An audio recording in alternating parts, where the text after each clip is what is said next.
Well, now to the developing situation in Libya. Rebels claiming they have control of most of the capital city, but it's still too soon for them to declare victory. This, especially after a surprise appearance by one of Libyan leader Muammar Gaddafi's sons. Joining us this morning for more on the situation in Libya is Emily Cadei, former policy staff writer with Congressional Quarterly. Emily, always good to see you. Thanks for coming in. You too. Man, I'm not sure what to start with, but I guess let's start with the fact that Gaddafi's son, Colonel Gaddafi's son, does make this appearance, urging the journalists to come with him to show that the rebels don't have complete control. How bizarre is this, especially after it was thought that he was being held? I think it raises some questions about the rebels' credibility in terms of announcing that he was captured and then he's free, and it's not clear if he was even captured originally in the first place. So I think there's a lot of questions. It's clearly a chaotic situation. It is a little bit bizarre for him to pop up like that in front of the International Hotel where all the journalists are staying. So I think right now the Western countries who have been really involved in this are taking a deep breath and trying to kind of get a hold of the situation. Obviously, Tripoli is surrounded. I think everyone is confident that Gaddafi's days are numbered, but it's not quite sure how this is going to play out still. And the son showing up, I guess, kind of begs the question. We were talking about it earlier. Where's the father? Right. Where do we think he is? Is there any intelligence on this?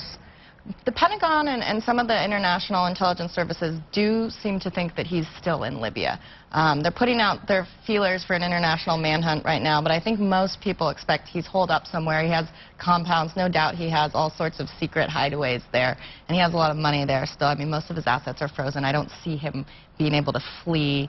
There's not a whole lot of countries that would take him right now. Right. So. And speaking of the assets, it's sort of like in the air quotes, these frozen assets. What does happen with that money if control is turned over to the rebels or Right. whoever does become in control? What happens with all of that? Well, the United States is sort of scrambling right now to sort out. They have, I think, the brunt of a lot of Gaddafi's assets. They've frozen about $33 billion. There's a little bit of a complication because of the UN sanctions on Libya. They can't just release that money right now. They're working with the UN, the State Department said yesterday, to try and untie some of the strings on the money and start to get that flowing to the TNC, the Transitional National Council that is sort of the governing body for the rebels. So I said that would go a long way in setting up a more stable government after Gaddafi is removed or does step down. And getting back to just the central question, we have heard the news. If you just sort of turn the news on and then walk away, you would think that Tripoli was secured by the rebels now. But you say it's not that simple. It's not, and it's really unclear who's in control. I think originally there was a sense it was so easy, unexpectedly easy. They just sort of waltzed into Tripoli.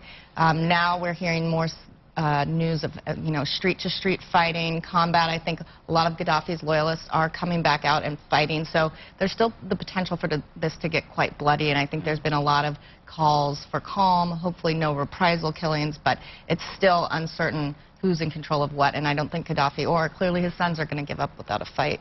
What do you see at CQ as the international responsibility to step up and help? When you hear the rebels term, it just seems so unclear who these people are, how well organized they are. What's the international responsibility?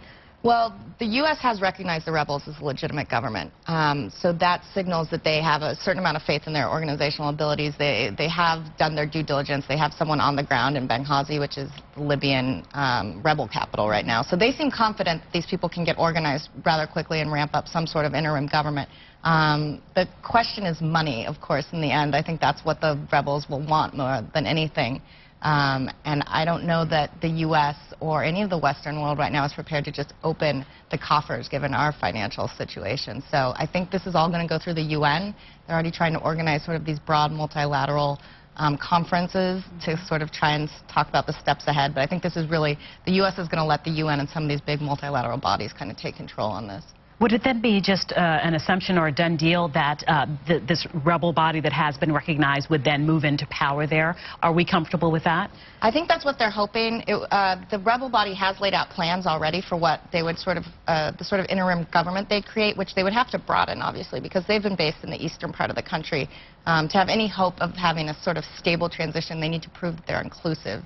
So they'd have to try and bring in a lot of people from the West, even some Gaddafi loyalists.